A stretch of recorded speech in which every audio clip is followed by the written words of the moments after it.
Lock in all sports, all plays, all 5% best bets from now until Super Bowl 57 on February 12th, 2023 from your favorite WagerTalk handicapper for only $1,199 versus a regular price of $1,999 for one total savings of $800. This limited time super discount comes out to less than $100 per month and only $3.28 per day. As an added bonus, your all access starts immediately, so the sooner you buy before Super Bowl 56, the more additional days you will get for free. Just go to WagerTalk.com, choose your favorite handicapper to lock in, and don't forget there is no limit to the amount of handicappers you can redeem our Super Bowl to Super Bowl offer on.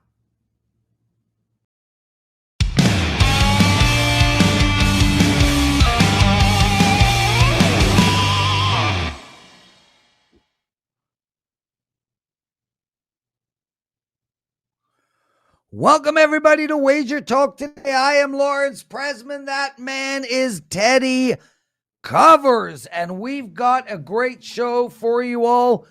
Two Tonys and an Art. Tony Mejia joining us off the top. He's going to talk Illinois, Wisconsin, the Grizzlies, and the Knicks. Tony Finn after that. Villanova, Marquette, Boston Celtics versus the Hornets. Teddy's big game breakdown. Art Dicesare joining us. We'll talk a lot of NFL there. And, of course, if we get 100 likes, not 97, not 99, 100 likes, we will have the daily presidential address. And, Teddy, I want to start right there before I get to you. I am extremely frustrated. It has been, and maybe you can give me advice here. My NHL season from start to finish, dude, I am winning almost every single day, but not for my clients. I am constantly and consistently picking the wrong games to release. Yesterday's daily presidential address, I did the work. I was prepared. I was going to give out the Rangers at plus 140, Nashville and Vancouver over the total, and the Leafs over. 3-0 in the daily presidential address yesterday. That did not happen. And yet I released the wrong play to my clients and lost. I had Dallas. Nothing is more frustrating to me than when you go 3-1, 4-1, 2-1, and the one loss is the one you actually release to the clients. It's just killing me, Teddy. Welcome to my NBA season. And the most frustrating for me thing in that regard is that I came into the year where I'm like, we're changing up the game plan. We're going to release more plays. And it just hasn't played out that way from the beginning. And when you have a winning card, but your clients don't have a winning card, there's nothing more frustrating than that. All that being said, Prez, you cannot say you went 3-0 on the presidential address yesterday. You didn't give a presidential address yesterday. You went 0-0 on the presidential address. Teddy, whatever you had written down doesn't count. Nobody heard it. That wasn't my point. That wasn't my point. Obviously, I went 0 on my daily presidential address because there wasn't one. However, I did the damn research. I came up with the damn info. And the point I'm making isn't that I went 3-0 in an address that didn't happen. It's that I went 3-1 yesterday in the plays that I had researched and done the work for, and only won and lost. The only play I lost was the one I released. It's so frustrating. What did you learn last night in the wonderful world of sports betting? Oh, baseball's going to do it again, dude. And then we're going to have nothing to bet on in July. I do not like anything I read yesterday about the status of the negotiations between the players union and the owners in MLB. The quote from one article: major chasms between the sides remain on a number of key issues, almost all of which tie back to the game's core economics, which have significantly in recent years. Yeah, this is going to be an issue. This is not going to get solved quickly. And I'm legitimately concerned about a long work stoppage in MLB this year. And I'm telling you, MLB can't handle another strike. we had one, and it hurt the game significantly long term. A second one. I'll put it this way: if I'm the owners, my franchise value that I paid $1 billion for, it's going to be worth $1 billion if they have another long strike. Worried about MLB, I really am, Prez. What about you? What did you learn last? Yeah, I mean, look, Teddy, what I learned last night really quickly is that I'm going to actually go back to the plan that you were talking about initially, and that is releasing more plays in NHL, because this hand picking 1 out of 4 that I like has not gone well. Today I have 3 NHL plays, so I'm just going to put out what I like. In regards to Major League Baseball, I'm with you, man, and it's a shame, Teddy. It's a polarizing situation, because it's hard to feel for these owners who are, billionaires. But I mean, it is equally as hard to feel for these players. As these guys are making just insane sums of money. The greed is just unpalatable. I don't even know where to go in this type of a situation. I just hope they get their act together. There's certainly enough money to go around. I don't know why they can't seem to make a deal. But hey, we got football in spring this year. You going to be handicapping that? What football in spring this year? Isn't there isn't USFL or something starting? Or is that the next year? There's a football league starting. Oh, last year. There's always a football. That's how none of them. That's how little attention I pay to that. Okay, let's bring Tony Mejia in. Tony M. We love having you on, man. One of the hardest working guys at WagerTalk.com. Anything to add about baseball? The leadership, they've been fools for years. So this does not surprise me. Hopefully they fix it. I think they will. It's probably a game of chicken right now, as all negotiations are, in all leagues. But, certainly it looks bleakest before somebody comes to their senses. We'll just see who. And I've got a question for you. Are you excited about Canada's soccer team? Does that float your boat at all? Like they're legit? Canada's soccer team, I am unbelievably excited. Look, not only that, Tony, but I think they have 2 of the top 10 strikers in all of football. Not 2 of the top 10 strikers, because Davis isn't a striker, but they have 2 incredibly good football players. They have a great goalie. Their coach is phenomenal. I think they're going to make noise in the actual World Cup, and I know people are laughing at me. And speaking of which, April 16th, 2022, the start of the USFL. It's not my fault that Teddy doesn't know about that. Tony Mejia, so you think Bonds and Clemens should be in the Hall of Fame, huh? Yeah, it's just a museum. They are 2 of the more famous people. Pete Roses should be in the Hall of Fame. Let's get over ourselves. And I say this as a former sports writer who used to vote on awards and such. Not your job to police that. And we have an old guard, we have a new guard in terms of writing. Yeah. Some people are more liberal than others. But the bottom line is, it's hard to fathom that 12 to 15-year-old baseball fan me grows up and we don't have Clemens and Bonds in the Hall of Fame. Understand why, but it's hard to really with a clear head say, yeah, those 2 don't belong. Well, listen, me and you disagree, but we got to move on, because this is a sports betting show, not a sports talk show, and Teddy will give me one of those. Yeah. Tony, Illinois -6.5 versus Wisconsin College hoops. What do you like tonight? Well, this is going to be one of the bigger games of this season, considering that Illinois and Wisconsin only play one another once in Big Ten play, and they're tied with Michigan State at 8-2 in the conference standings. Both teams face Sparty twice, so this is really a huge one for tiebreaker purposes. Andre Curbelo is back off of COVID protocols for the Illini, so is Kofi Coburn. He's been back off the concussion issues. And I think they'll be able to handle Wisconsin at home. It's a big deal that they get this lone meeting at the State Farm Arena, and I think they'll take care of business against Wisconsin, which to me I think has the number one player of the year favorite in Johnny Davis, considering what he does for that team. I think he is the most valuable player in all of college basketball. But I am curious to see how they handle an Illinois team that has multiple perimeter defenders that they can throw at him in a road atmosphere. I think Illinois too much for Wisconsin tonight.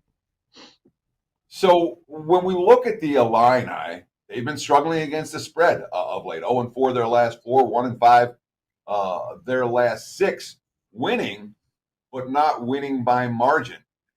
And Wisconsin, too, has gone through a little bit of a point spread dip.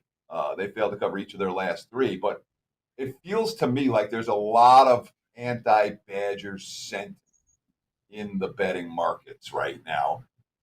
Given Illinois' struggles to cover numbers, does it worry you at all that there seems to be like there's a lot of people want to fade Wisconsin? They think they've overachieved, but the Illini haven't been winning by margin. Yeah, no, this is true, and they have overachieved, and the Illini haven't been winning by margin. So everything you said is completely accurate.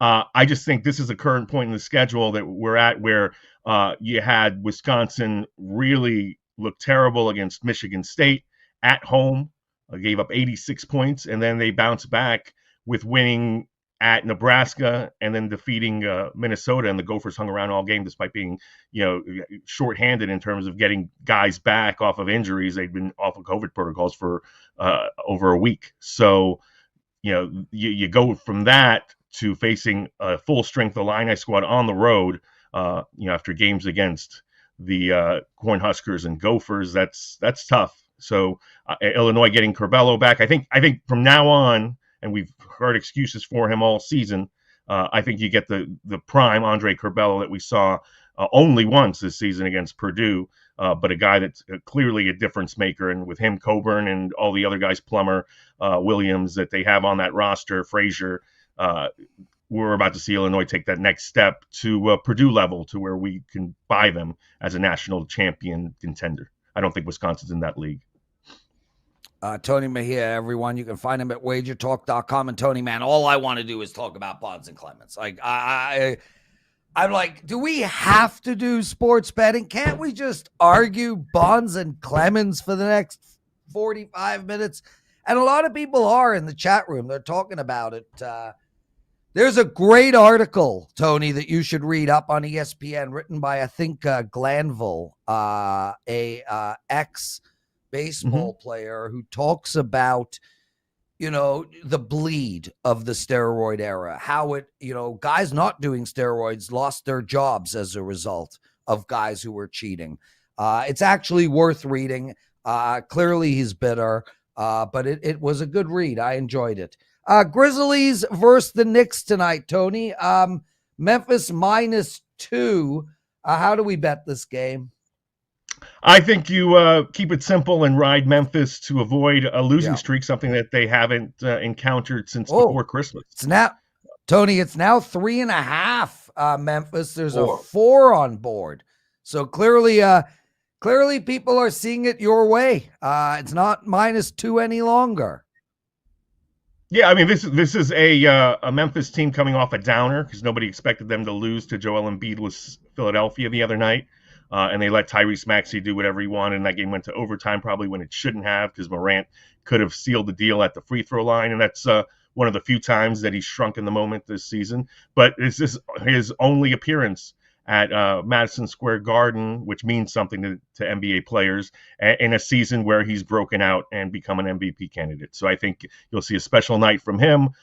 Steven Adams, questionable, but hopefully he plays, because I think Memphis needs to be at full strength, particularly on the boards where the Knicks can hurt you if they're having a good night. But I mean, this New York team doesn't have the magic that it enjoyed last season. That's, you can point at Julius Randle as the primary reason, but just haven't taken the step forward, and Memphis has. And I just think the Grizzlies, a little too much for the Knicks. Knicks come off a 20-point win over the Kings, but before that had lost 3 straight and looked like a 500 team. Memphis, obviously, a little more than that.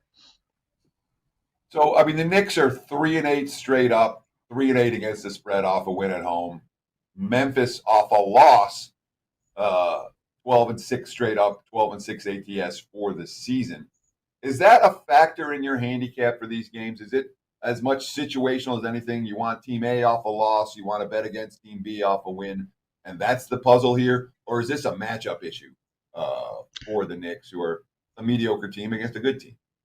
Yeah, I mean, who are you going to throw at Morant to try to even slow him down? You can kind of pack the paint and challenge him to shoot the three ball, but Desmond Bane can hurt you that way. You would have loved, if you're the Knicks, to have faced Memphis when they were a little depleted, but that's no longer the case. Dylan Brooks is still out, but for the most part, if Adams plays tonight, they're close to full strength. And the Knicks have lost to all the good teams that they played on the schedule of late. They were all on the road, but they lost to Milwaukee convincingly. The Heat beat them by 14. They were in the Cleveland game, but lost. Over the last couple of games, they've only beaten the Clippers and the Kings. So this is a tough matchup for them. I certainly do tip my cap to R.J. Barrett, another Canadian, who's really playing the best basketball of his life legitimately and is a lockdown perimeter defender. But you're going to need more than that. And I don't think he can stop Morant. It's a difficult matchup for him if that's the way Tibbs wants to go with in that direction. Now that the number is 3.5, 4, there's a little more of a challenge in taking the Knicks. But at 2, that's lights out Memphis. You expect that in a close game, they'll be making the plays down the stretch because we've seen Morant do it all season. Tony Mejia. Tony, awesome stuff, man. We love having you on the show. What do you got to promote? We got a soccer package up. So some of those CONCACAF games will be up there. I'm a 10-3-2 in these qualifiers, 4-1-1 yesterday, went 8-2 yesterday in college basketball. So there's a college basketball package up. And I look to rebound from an 0-3 night yesterday in the NBA. Both the Spurs and Heat melted down for me, and Cade Cunningham suffered an injury, so that lost me a player prop. But we'll bounce back in the NBA. NBA's been pretty good all season. So looking forward to my first victories there in February tonight. We'll have a package up there as well for the league. Awesome stuff. Tony Mejia, everyone. And guys, before we take a quick break, William Herman writes, Teddy Covers is the best. Thank you, Teddy, for all you do, and especially for putting up with the Prez. It must be hard, Teddy. Waking up every morning, having to deal with me. It just must be a real struggle, huh? Well, I didn't choose. Your wife chose you. Your girlfriend chose you. Viv chose you. I just got stuck here, So I appreciate the kudos. Thank you very much for the comment. And Prez, guys, some days are better than others. I'll just leave it at that. Yeah. Guys, next week I'm not around. Steve Merrill will be taking over. And then when I get back, Teddy won't have to put up with me anymore. Teddy, what do you say? We'll just put Steve in your seat from now on. Look at you with that little grump over there. That little grumpy chin. It's time for Big Game Breakdown after these brief messages. Stay tuned. 20 seconds. We'll be right back on WagerTalk Today. Lock in all sports, all plays, all 5% best bets from now until Super Bowl 57 on February 12, 2023 from your favorite WagerTalk handicapper for only $1,199 versus a regular price of $1,999 for one total savings of $800.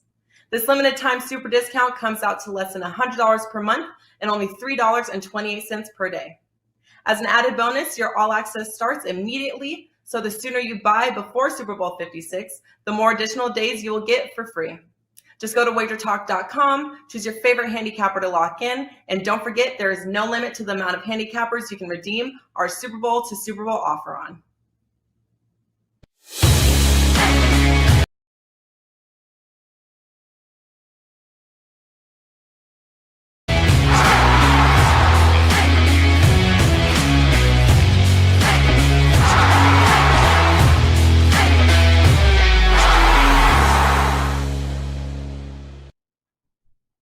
It is time for today's Big Game Breakdown. Let's talk a little ACC basketball and matchup for first place in the ACC tonight. No, it's not Duke and North Carolina.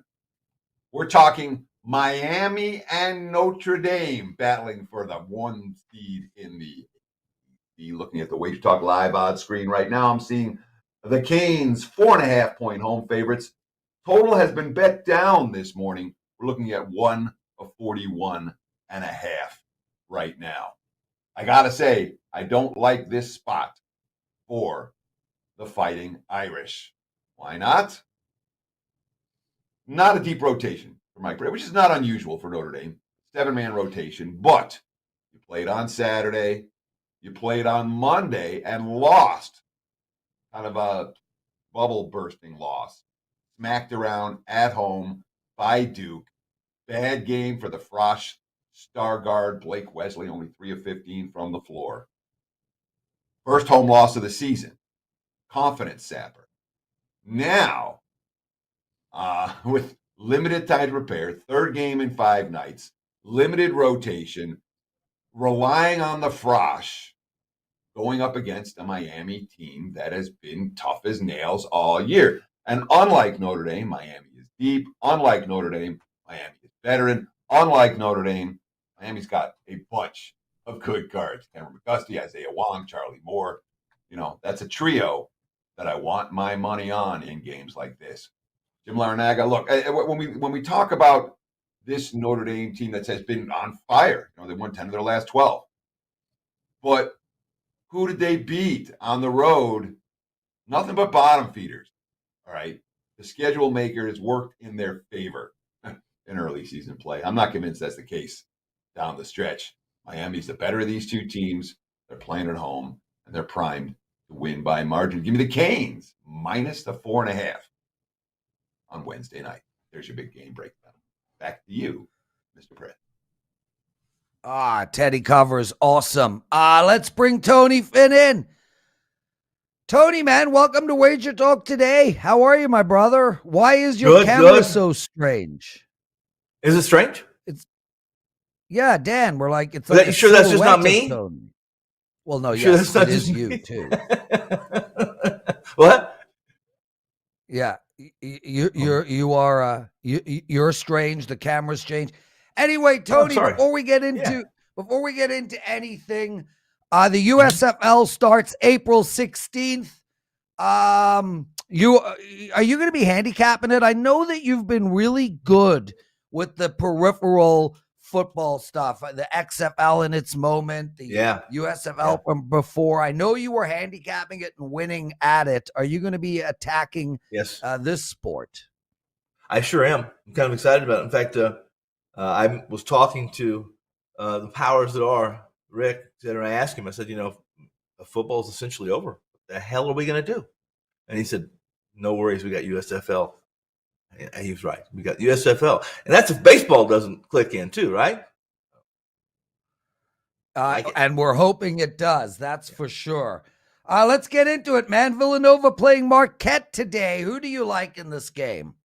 I really like Villanova in this matchup. And a lot of people will say, well, how can you? I mean, Marquette's playing great. They have a new leader. They've gone from Woj to Shaka Smart. And in truth, listen, Marquette's kudos to Marquette. The fan base has got to be thrilled. Shaka's had a pretty good season. He's outperformed, I think, expectations. He certainly has outperformed my expectations. I mean, not that he's dipped into the havoc that he played or was famous for at TCU or VCU, excuse me, and that they never really installed at Texas. Not that he.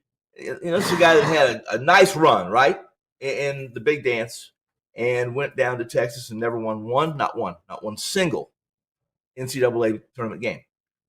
He jumped ship there. I think maybe, I don't know if you guys would agree. I think he jumped ship maybe because he was on the outs anyway with that group in Austin. But really, their offensive challenge. This Marquette team is outperformed offensively. They come up against a Villanova team who they're not playing at home, but Villanova, we know that they're disappointed that they let Marquette come into their building and win. The first time they had lost since, I think, 2018. And top to bottom, Colin Gillespie, the only replacement really in Caleb Daniels coming off the bench. That's the biggest issue with Villanova is their bench. You'll see that last time these two played, I think they went to the foul line 17 times in total. A really clean game, no turnovers. No fouls. That's the way Villanova really wants to play. They just have to shoot better than they did last time, which was dismal. I think they shot high 20s from three, and they live and die on the three, Villanova does. So let's say this. In Marquette tonight, the numbers are already climbing, guys. I opened at 4, 3.5 or 4. I saw 4.5 or 5 last time I just checked. and I expect it to sit around there, between 4.5 and 5.5 tonight. But I like Villanova to go in to Milwaukee and come away a winner. So here's my question for you, Tony. Sure. Shoot. When we look at Marquette, this is a team that hasn't lost a game in regulation by 4.5 points since before Christmas. You look at them as a dog. They beat Seton Hall. They beat Xavier. They beat Nova the first time. They beat Seton Hall again. They beat Providence by 30. Is this a team? And I understand Villanova didn't shoot well in that first meeting, but Marquette's defense forced Villanova not to shoot well in that meeting. Do you worry at all that the Golden Eagles are, continuing to cover as dogs and continuing to hang tough against everybody? Does that concern you with your Villanova recommendation? Well, it doesn't concern me enough that I didn't release the play. However, if you're not concerned about those kind of things, I think then you're not living in reality. Are the Wildcats who they were? I don't think they have a Josh Hart. I don't think they completely and utterly replaced the one loss of last year that they're big. But this is what I like the most about it. Not that I don't have a lot of respect for Shaka Khan. Shaka Smart, but in this situation, this is a big game, guys. This is the time of year. This is a defining game. Villanova goes on the road. Marquette, top to bottom, first 5, 2 reserves that come off the bench for both teams. Villanova's better, top to bottom. And I trust Jay Wright to do what he has to do here. He's already, if you've read anything, and I know you do that, Teddy, you read all kinds of quotes. All he's talked about is these guys came into our building. They beat us. We're going to put an arse kicking on them tonight. And if all things being equal, if both these teams play average or play their skill set, Villanova wins by close to 10, in my opinion, even on the road. But yes, your answer, your question is yes. It's always a concern. It's always a concern. You can get beat by a team that has shown more than they're capable of. Are they really that? Or are they going to come back? Are they going to have to suffer the regression? I like Nova, but it's a good question, Teddy. Tony Finn. Tony, what about Boston Celtics? -6 playing Charlotte, a total of 224. How do we bet this game? Well, I think you have to go to the Celtics for a couple of reasons. One, when the Celtics get in this kind of a groove, listen, they've gone through a lot of transitions. New coach, new GM, a lot of, they need to be healthy. The Celtics don't have a deep bench. They need to be healthy. In particularly, Marcus Smart. Look at their last 5 games. Look at their last month. They really, against top college competition in TD Garden, they've been over the top. Give them a team coming in that has a defensive rating in the bottom 10 of the NBA in metrics, cleaning the glass. You can go there and get all those metrics. The Celtics have been terrific. I mean, that's their hanging their hat on anyway. But more so than anything, with Marcus Smart healthy, 117.2 offensive rating, non-garbage time over the last 5.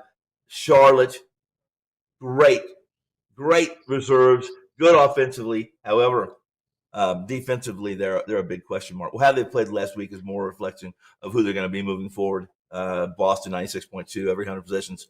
Give me Boston by 10. Teddy covers. No follow-up question from Teddy. Tony, awesome stuff, dude. We love having you on. What do you got to promote? I'm coming off a nice card. It was a 4-0 sweep yesterday. My top college one. Nice. I swept the NBA board. Yeah, and I have a duplicate package tonight. 3 NBA, 1 college up for sale right now. You can get all 4 only at WagerTalk and for $29. Excellent stuff. Thanks for joining us, Tony. Guys, Art Dicesare coming on. Westgate Superbook supervisor, Art Dicesare, with the hat going. His collar isn't done up. Looking good. How are you, Art? Good morning, gentlemen. It's a pleasure to be here. Yeah, Prez, I figured with the backwards hat and if I did the full button, you would go nuts. So I didn't want to give you a heart attack, so I figured I'd just go halfway here. Listen, I'm okay with the backwards hat, Art. Dude, let's start with the USFL. Oh, boy. April 16th it begins. You guys going to take, you think there's going to be a fair amount of action on this? Fair amount, I don't know. People will bet it. I don't think there's any question about it. It's football. when they've had these XFLs and these USFLs and whatever the other one was, like the American Football League. People are going to bet football. They just are. There's going to be some people in this league that you remember from college or former NFL players. So, yeah, there's going to be some action on it. Obviously, it falls in a time, April, where, hey, who knows? Do we get baseball? So maybe the baseball void isn't there. So yes, people will bet it. It's not going to be a crazy amount, though. So we're going to talk Super Bowl in just a minute. But while we're talking MLB, I want to ask you this before I forget to ask you it. When it comes to baseball props, Westgate's one of the leaders. You guys put out props on all kinds of stuff besides season wins. You have home run props. Who's going to win on and on down the line for full season numbers. What happens if the season gets postponed? What happens if you don't have a full season? Do all those wagers get canceled? Do all those wagers get refunded? Are they still in play? How does it work for people who want to bet MLB early if there's a work stoppage that affects the season? Because that is looking increasingly likely. It does. And, it just depends on what it's going to be, Teddy. Perfect example, over-unders, we haven't put out yet. So over-unders, if we get an amount of games like 130, 144, whatever the amount is, obviously the numbers will be adjusted before, because of that. But things like MVP and Cy Young and to win home run titles, things that are already out, you have to read, the fine print and what our house rules are, but 99% of the time it's going to be a season is a season. So if a season is played and a season is completed and someone is awarded an MVP or someone wins a home run title, those are going to be action wagers. Obviously, things like to win the World Series and to win the pennant, things that are already out. Obviously, if a season is completed, that's going to be the way it is. The one thing that will get really affected because we won't play, it looks like 162 games, is totals, but obviously totals are not out yet. Sure. And again, not like you've got great insight as opposed to us, but what's your take on the MLB season? We're going to see are we going to see a season? Let's start with that. God, I hope so. As someone who loves Major League Baseball and, it's pretty much my favorite sport, I would say. God, I really hope we see it. I think we'll see it in maybe a limited capacity. Like I said, maybe 130, 140 games, something of that nature. I mean, I remember, when we had our pandemic season, it was like, a 60-game season or whatever that was. I don't think we'll get into that realm, but let's just hope they play. It'd be a disaster for MLB not to play, so let's just hope they play. Yeah, fingers crossed on that. All right, enough baseball talk. Let's talk Super Bowl Sunday. And I know you guys had a look-ahead line for this matchup with LA minus 3.5. The total, I think, was 51 or 51.5. Obviously, now we've seen the betting markets decide that the Rams should be favored by more than 3.5, and the total should be a little bit lower. Talk about the early action for the Super Bowl, and then I want your 2 cents on if the line and are going to continue to move this way or if it's going to swing back the other way when the public comes to town in the 72 hours before kickoff. Well, you hit it, Teddy. When we opened it, it was 3.5. Total was 51. It's now 4.5. Total's 48.5. So I think the early Ram money to me was no surprise. I think most people feel, good for the Bengals that they made the Super Bowl, but they played the Raiders. Titans were a down team as a 1 seed. Great comeback against the Chiefs, but the Chiefs kind of shot themselves in the foot in the game. So I think most people early felt, okay, the Rams are better here. We're going to take the Rams. So you saw the Ram money come in early. I think when you say like the 72 hours before the Super Bowl week, I think the public is going to be happy to take the Bengals. I think they're going to be happy to take Joe Burrow. I think they're going to look at him and think, what a story. This guy's on a magical ride. We're getting 4.5 points. I could see it. I don't think the sharper, more in tune bettors are going to be into that narrative. So will the line go up more? I don't know. I don't know if we'll get to, a 5 or a 5.5. I think 4.5 might be where we're at, but obviously we have a long time to see. But I think public will be happy to take Joe Burrow. I think the narrative of him is just like being sold left and right. So people are going to pounce on Joe Burrow. Yeah, this feels to me like a sharp square divide game where the pros are clearly on the Rams and the Joes are clearly on the Bengals. So I guess this is a two-part question. One, would you agree? And two, when it comes to these Super Bowls where the pros are on one side and the Joes are on the other, the pros win more than the Joes or not necessarily? Well, first of all, yes, I totally agree. I think it is split that way. And I've even seen just, the guys we respect as respected bettors.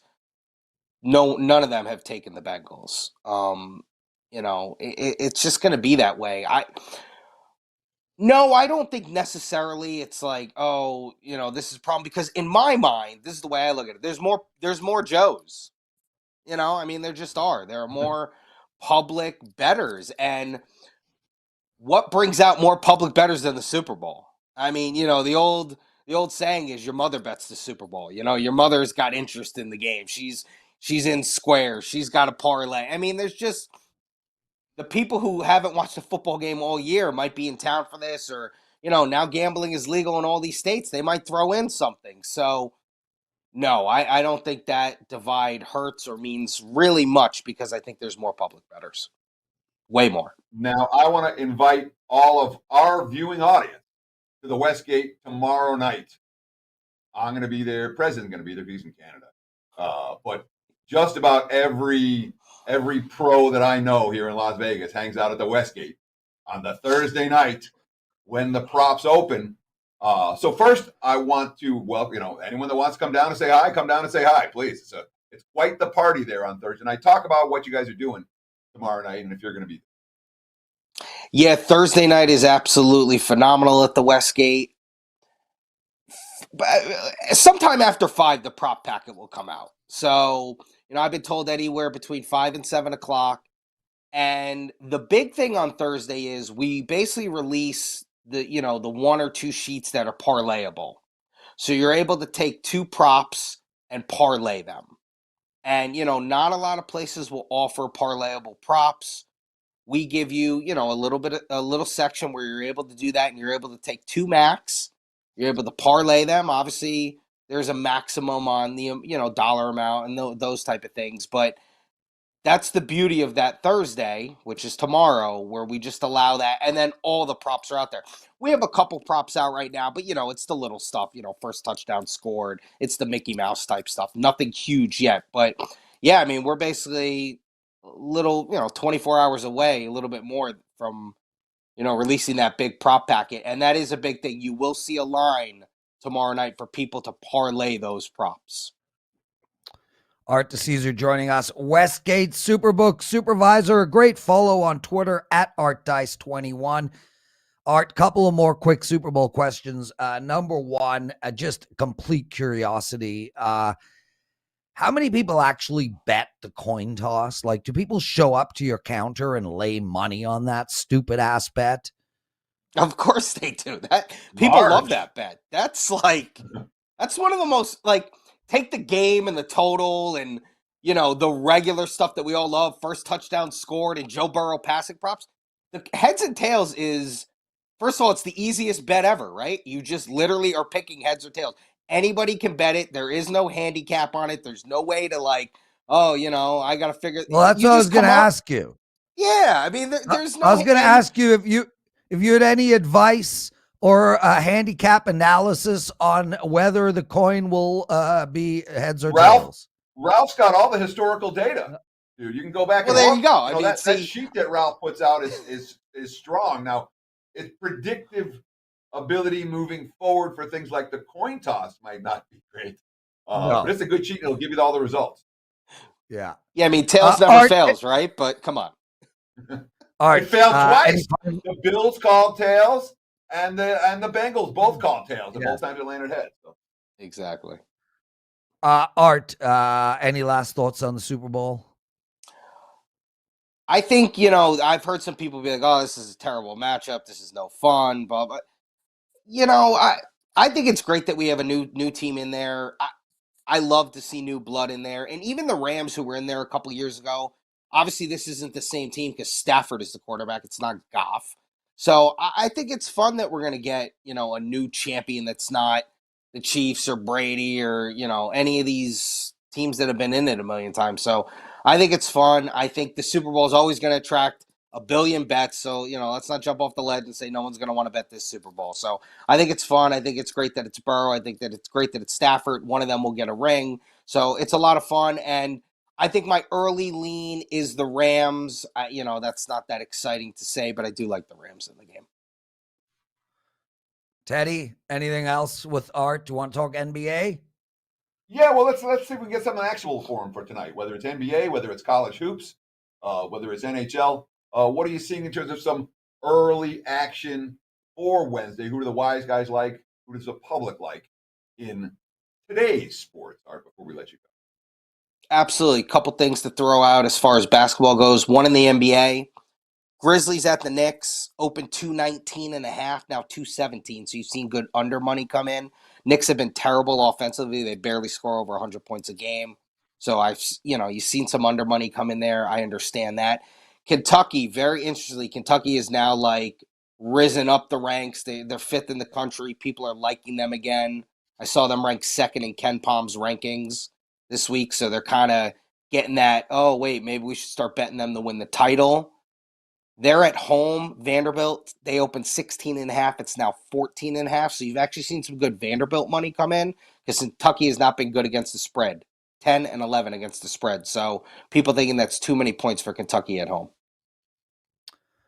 Art Dicesare, awesome stuff, man. We just love having you on. Guys, remember Thursday night, tomorrow night, Teddy and the gang will be at the Westgate hanging out with Art.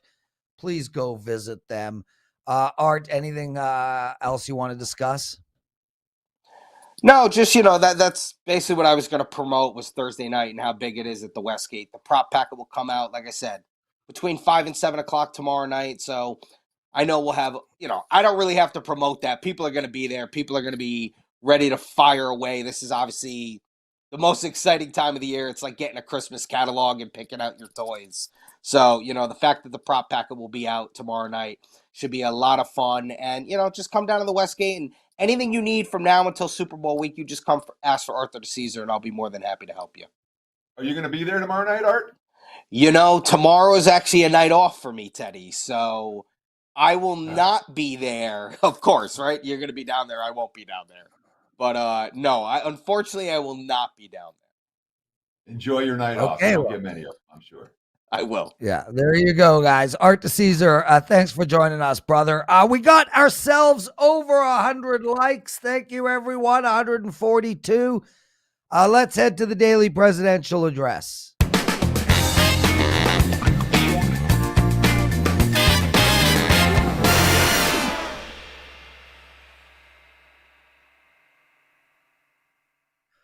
All right, what a show. Fun show, WagerTalk Today. If you didn't see it and you're watching this on Twitter, please check it out. Our YouTube channel, WagerTalk TV. We had Tony Mejia on, Tony Finn on, and of course, Art Dicesare, Westgate Superbook supervisor, and he gave out some incredible information. Always an amazing show, so check that out.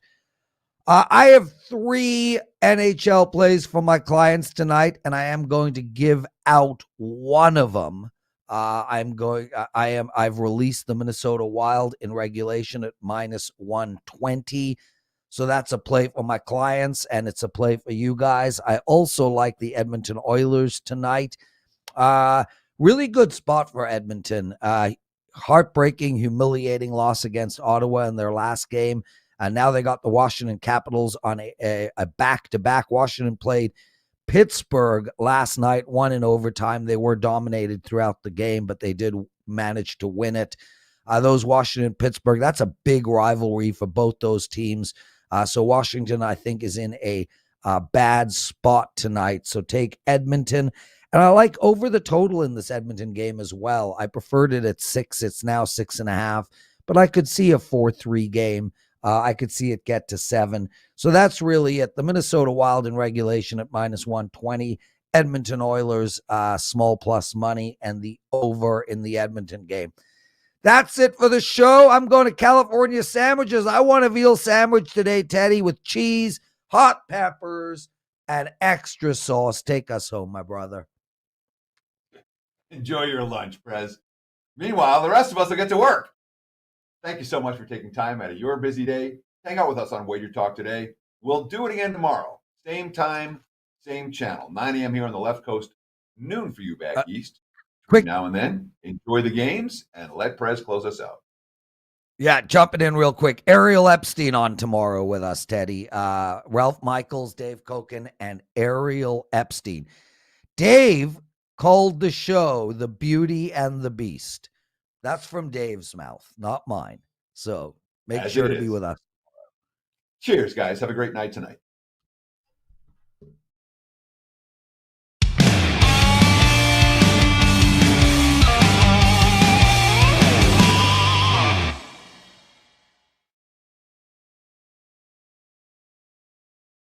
Lock in all sports, all plays, all 5% best bets from now until Super Bowl 57 on February 12, 2023 from your favorite WagerTalk handicapper for only $1,199 versus a regular price of $1,999 for one total savings of $800. This limited time super discount comes out to less than $100 per month and only $3.28 per day. As an added bonus, your all access starts immediately. So the sooner you buy before Super Bowl 56, the more additional days you will get for free. Just go to WagerTalk.com, choose your favorite handicapper to lock in, and don't forget there is no limit to the amount of handicappers you can redeem our Super Bowl to Super Bowl offer on.